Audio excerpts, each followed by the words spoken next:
Hi hello అండి. ఇవాళ నేను ములంకాడ టమాటా కర్రీ చేస్తున్నాను. దీనికి కావాల్సిన ములంకాడలు, టమాటాలు, అల్లం, పచ్చిమిర్చి, ఉల్లిపాయలు, బంగాళదుంపలు.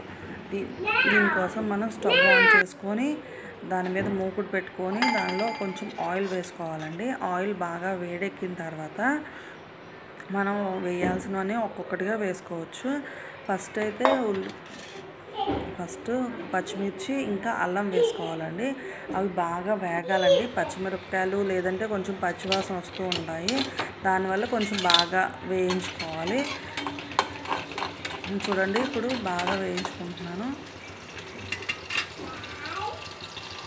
మనకు తెలుస్తుందండి పచ్చిమిర్చి వేయిందని. మనం కొంచెం హీట్ అది అడ్జస్ట్ చేసుకొని వేయించుకోవాలండి. ఇప్పుడు దీన్ని వేయించుకున్నాక ఇందులోకి ఉల్లిపాయలు వేసుకోవాలండి. ఉల్లిపాయలు మాత్రం బాగా రెడ్ కలర్లో వేగాలండి, లేదంటే కూర కొంచెం ఒక స్మెల్లా వస్తుంది. ఉల్లిపాయ బాగా వేగడానికి నేను క్లోజ్ చేస్తున్నాను. దానివల్ల కొంచెం ఉడికినట్టు అవుతాయి. దాని తర్వాత మనం కొంచెం వేయించుకుంటే సరిపోతుంది. దాంట్లోకి కర్రీకి సరిపడా సాల్ట్ నేను ఇక్కడే వేసేస్తున్నానండి, మళ్ళీ వేరేగా వేయట్లేదు. ఇందులోకి పొటాటోస్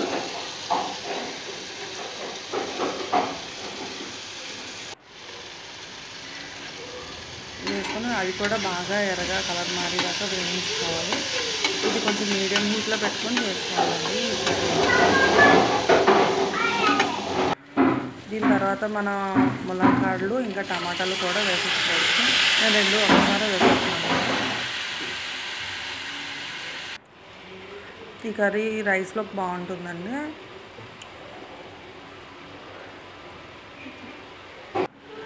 ఇప్పుడు దీని తర్వాత నెక్స్ట్ పసుపు, తర్వాత కొంచెం గరం మసాలా ఒక స్పూను వేసుకొని బాగా కింద మీద కలుపుకోవాలండి.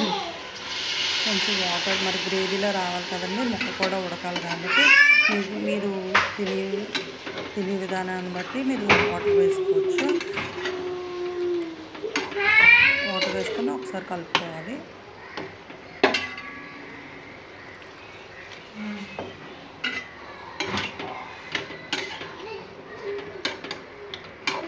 చూడండి, బాగా కలుపుతాను నేను.